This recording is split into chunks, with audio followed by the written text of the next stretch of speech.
నేను సంపాదించుకున్నాను. ప్రతి ఒక్కరు కూడా హైదరాబాద్ వచ్చి ప్రతి ఒక్కరు మీరు ఏమీ సంపాదించుకోలేరు సార్. చాలా మంది ఆఫీసర్స్ ఇక్కడికి ఏదో విధంగా సంపాదన గురించి వస్తారు సార్, మళ్ళీ మళ్ళీ వస్తారు సార్, మళ్ళీ మళ్ళీ వస్తారు సార్ అని అంటుంటారు.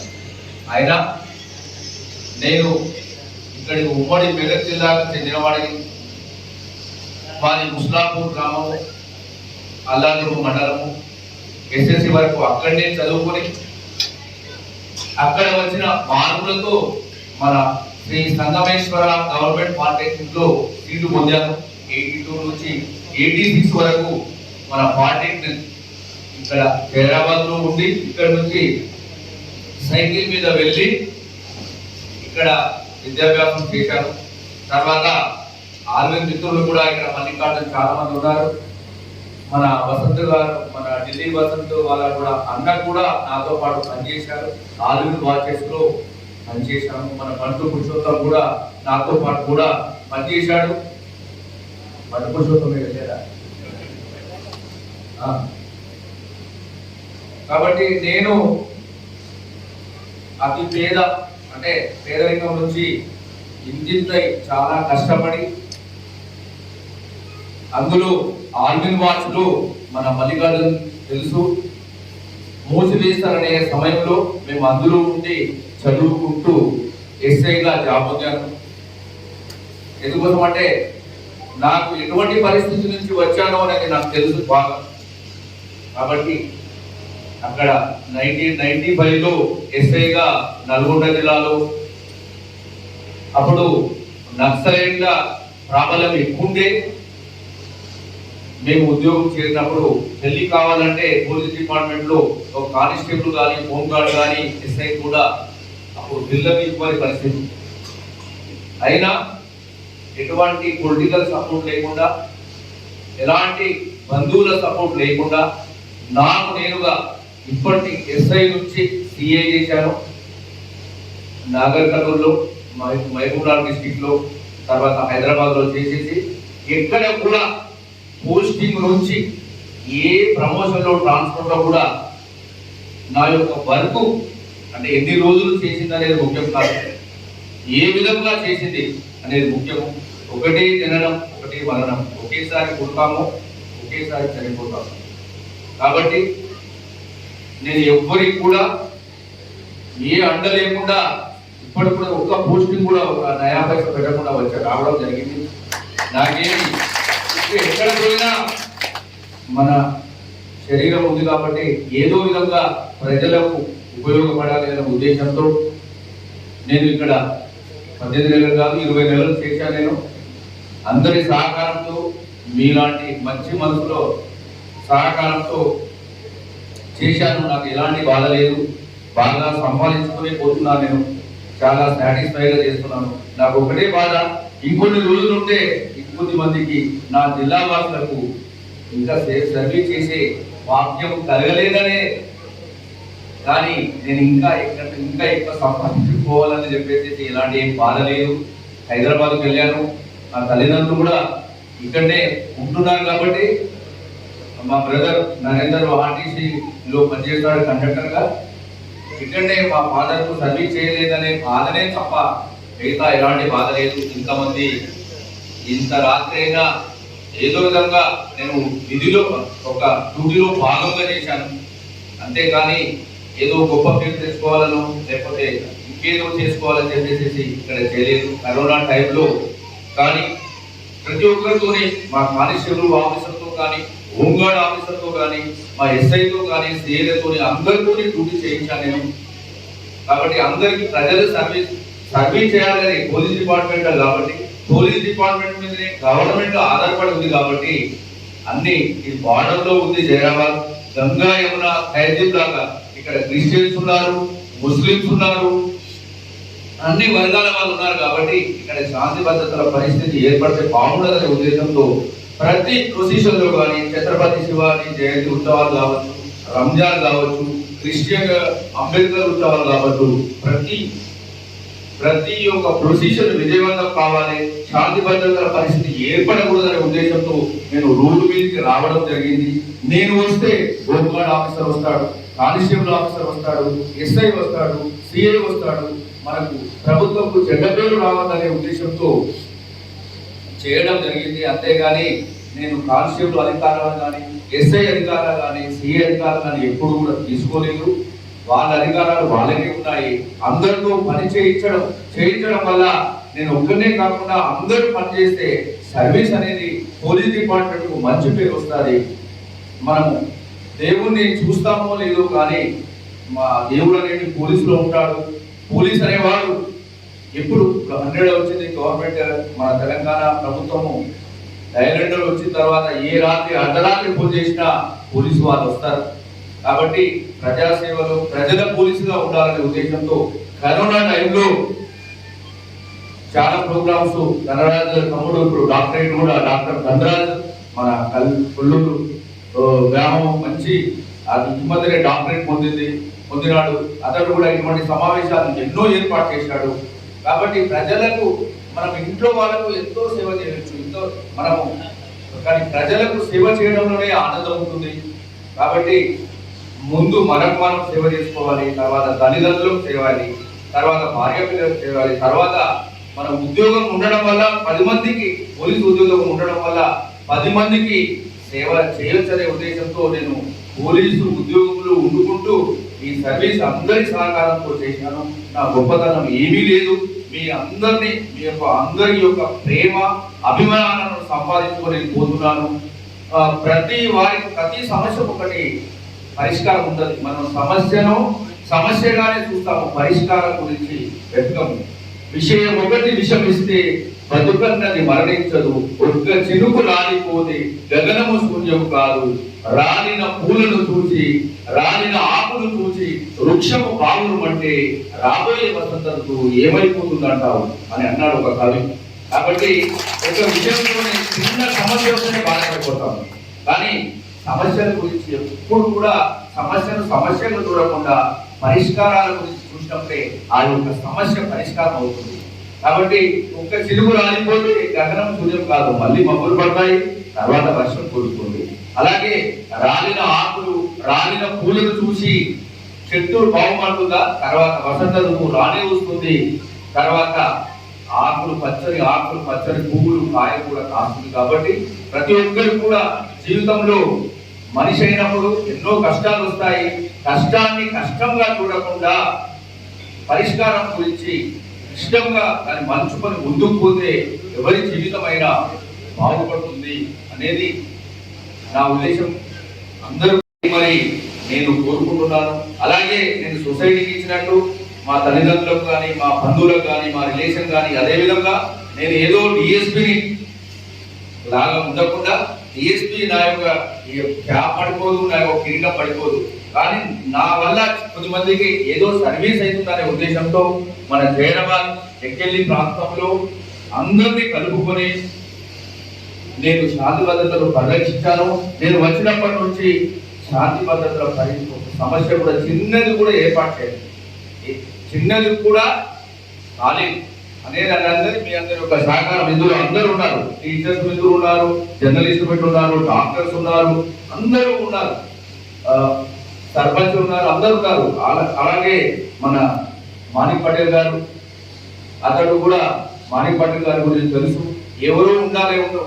కాబట్టి అతను ఈ యొక్క ప్రోగ్రామ్ మీదేసుకొని మన దండాల తమ్ముడు నారాయణ గారు ఇలా చేస్తాం సార్ అంటే తప్పనిసరి చేయండి అని చెప్పేస్తే ఆల్రెడీ నేను 20 days క్రితం నేను ట్రాన్స్ఫర్ అయింది నాకు.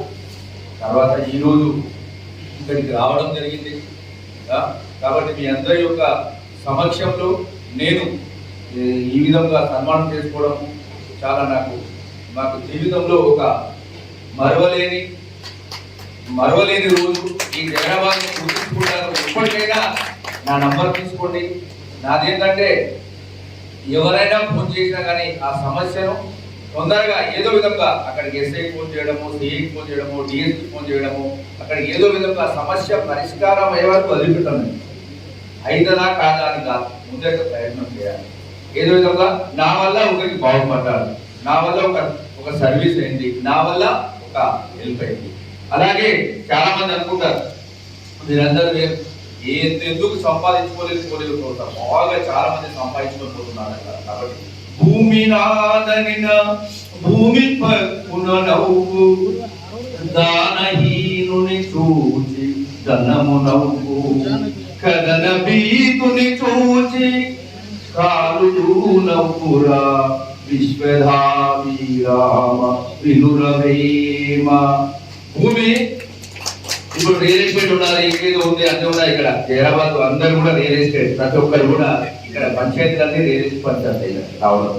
దాన్ని ఒక రిజిస్ట్రేషన్, రెండో రిజిస్ట్రేషన్, మూడో రిజిస్ట్రేషన్ ఆ విధంగా. కాబట్టి భూమాత అనేది ఉంది కదా, మన భూమాత ఉంది కాబట్టి ఎన్ని వేల ఎకరాలు కొన్నా, ఎన్ని బిల్డింగ్లు ఉన్నా, ఎన్ని ప్లాట్లు ఉన్నా చివరికి నాలోనే కలిసిపోతావురా, ఎందుకు విరమిగుతున్నావురా దొంగనాకుడు అని చెప్పేసి భూమాత అనుకుంటుంది. అలాగే దానహీనుని చూచి, దానహీను అంటే మనం ఎంత ఉన్నా కానీ మనము ఇచ్చినాలాగా ఉంది, వేరే వాళ్ళకి పెట్టకుండా ఉంటే లక్ష్మీదేవి అనుకుంటుంది, అరే బాబు నువ్వు ఎంత సంపాదించినా, ఎన్ని డబ్బులున్నా, ఎన్ని ఆభరణాలున్నా, ఎంత బంగారం ఉన్నా, ఎన్ని వజ్ర వైడూర్యాలున్నా నీవు దానము చేయకపోతే దొరల పాలు, లేకపోతే దొరల పాలు అంటే యాక్సెస్ రూపంగా వెళ్ళొచ్చు, లేకపోతే దొంగలు ఎత్తుకోలేదు. బ్యాంకులో పెట్టా కానీ ఇప్పుడు ఆల్రెడీ బ్యాంకులు కూడా ఏ విధంగా ఉన్నాయో మీకు తెలుసు. కాబట్టి ఇంతకైనా దానం చేయరా, దానం చేస్తే దానం చేయడం వల్ల దానివల్ల పుణ్యం వస్తుందిరా అని చెప్పేసి లక్ష్మీపాత నవ్వుకుంటుంది. కదన భీతుని చూచి కాలుడు నవ్వురా.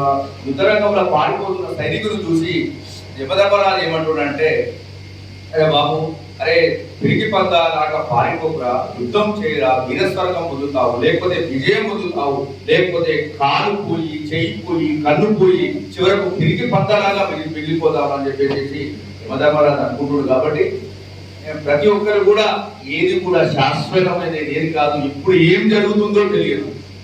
మనం అంతా సంపాదించుకొని ఆల్రెడీ ఇంట్లో వాళ్ళకు కూడా చెప్పము, ఎవరికి కూడా చెప్పము, ఫ్రెండ్స్ కూడా చెప్పము.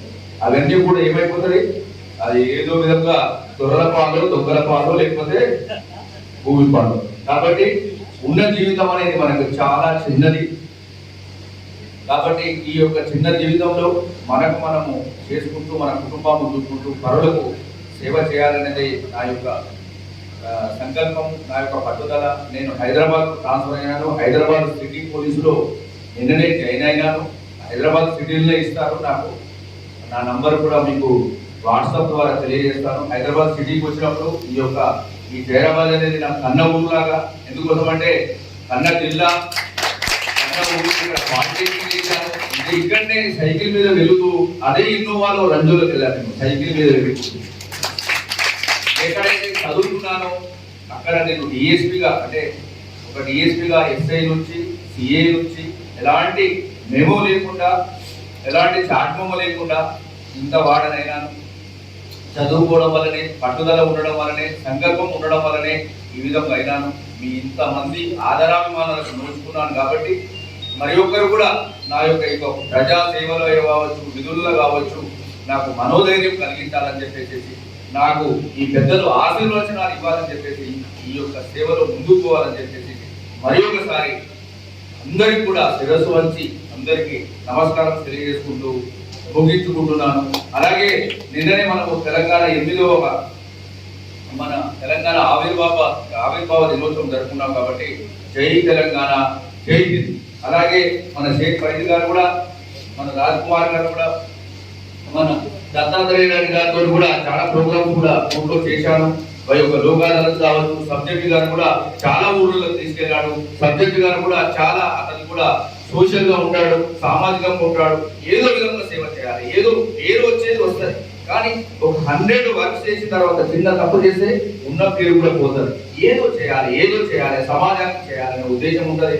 కాబట్టి వీళ్ళందరూ కూడా మరి ఒకసారి అందరికి వేదిక మీద ఉన్న షేక్ ఫరీద్ గారికి, రాజ్ కుమార్ గారికి, దత్తాత్రేయ రెడ్డి గారికి, అప్పుడు కోట దండాలు కూడా మన అతను ఆ విధంగా ఉన్నాడు కానీ అతను ఏ విధంగా మాట్లాడుతున్నాడు చూడండి. ఎన్నో సమావేశాలు కూడా త్వరలో కూడా అతను భార్య కూడా వెళ్తాడు. మన నారాయణ గారు కూడా మన పిహెచ్డి కూడా పొందాడు.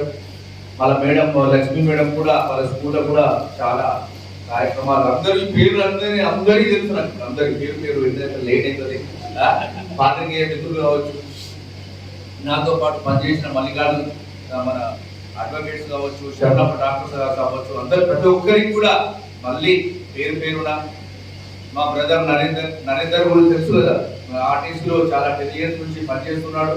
నేను పని చేసిన కాలంలో ఒక్క పైరవి కూడా తీసుకురాలి. పైరవి అరే నాన్న ఆ అన్న చెప్తే విన్నాడు. ఎవరు చెప్పినా ఇది ఉందని చెప్తా నేను. భావం లేదు, ఈ పని అవుతుంది కాదు. మన రవి గారు కూడా ఎవరి గురించో కాదు, మన గురించి ఏదో రవి గారు చెప్పారు. అట్లా నేను అర్ధరాత్రి అయినా బీట్లు పెట్రోలింగ్ ఆల్రెడీ బీట్లు మా యొక్క ఆఫీసర్స్ తో నేను వస్తుందంటే ఎస్ఐ రావాలి, నేను వస్తుందంటే సిఐ రావాలి, హెవీ మొబైల్ తిరగాలి, పెట్రోల్ వెహికల్ తిరగాలి. ఆ విధంగా పనిచేశాడు. అందరితో పని చేయించాలి, జనాల యొక్క గుండెల్లో ఉండాలి, ప్రజాసేవ చేయాలి. మన యొక్క సర్వీసు ప్రజలకు ఉపయోగపడాలనే ఉద్దేశంతో నేను ఇక్కడ చేయడం జరిగింది. ఏమన్నా నా నుంచి ఎవరైనా మనస్తాపం చెందితే, ఎవరైనా మనస్ఫూర్తిగా నన్ను క్షమించాలని మరొకసారి కోరుకుంటూ, అలాగే మన మాణిక్ పటేల్ గారు దీని యొక్క కర్త కర్మ అండ్ క్రియ. అతను ఇంతమంది వస్తారు, నేను ఎట్లయినా కండక్ట్ చేస్తాను సార్, ఏం కాదు సార్, ఇది ఒక పొలిటికల్ మీటింగ్ కాదు, లేకపోతే వేరే మీటింగ్ కాదు సార్, ఇది అందరికీ ఇప్పుడు ఓన్లీ సర్వీస్కు సంబంధించిన, ఎవరికి వ్యతిరేకం చేయలేదు, ఎవరికి పాజిటివ్ చేయలేదు, ఎవరికి నెగిటివ్ చేయలేదు. ఎక్కడి నుంచి వచ్చే బియ్యం 1000 టన్నులు చూపించు, ఒక 60 కేజీలు 1000 టన్నులు ఆల్రెడీ ఇసుక లాంటి కావచ్చు, మట్కా కావచ్చు, గుట్కా కావచ్చు, నా యొక్క పరిధిలో నేనుగా ఎవరు సపోర్ట్ చేసినా సపోర్ట్ చేయకుండా ఎంతవరకు ఖర్చు చేయాలో అంతవరకు ఖర్చు చేశాను. అందరి యొక్క సహకారంతో మన పాత్రికేయులు కావచ్చు, వేరే జనాలు కావచ్చు, ఎక్కడి నుంచి వస్తుంది ఇన్ఫర్మేషన్ అనేది కూడా నా యొక్క ఖర్చు ఇట్లా ఈ విధంగా పెట్టారు. అయినా నేను ఉద్యోగం చేశాను, నా ఏరియాకు ఒక సర్వీస్ చేశాననే ఒక దృఢ సంకల్పంతో ఇక్కడ పనిచేశాను. కాబట్టి మరి ఒకసారి మీ అందరికీ కూడా శిరస్సు వంచి నమస్కారం చేసుకుంటూ, నన్ను మర్చిపోవద్దు. నన్ను ఆల్రెడీ రేపో ఎల్లుండో పోస్టింగ్ హైదరాబాద్ సిటీలో ఉంటాను కాబట్టి అక్కడికి వచ్చినప్పుడు నా యొక్క ఆఫీస్ వచ్చి వెళ్ళిపోవాలని చెప్పేసి మరీ కోరుకుంటూ, మరి ఒకసారి ఈ యొక్క మన మాణిక్ పటేల్ గారికి, మరియు మన ధనరాజు గారికి, నారాయణ గారికి ఈ యొక్క సమావేశం ఏర్పాటు చేశాడు. మనం మరి ఒకసారి మనస్ఫూర్తిగా మరి నమస్కారం తెలియజేసుకుంటూ ముగించుకుంటున్నాను. జై హింద్, జై తెలంగాణ. నమస్తే. Thank you sir.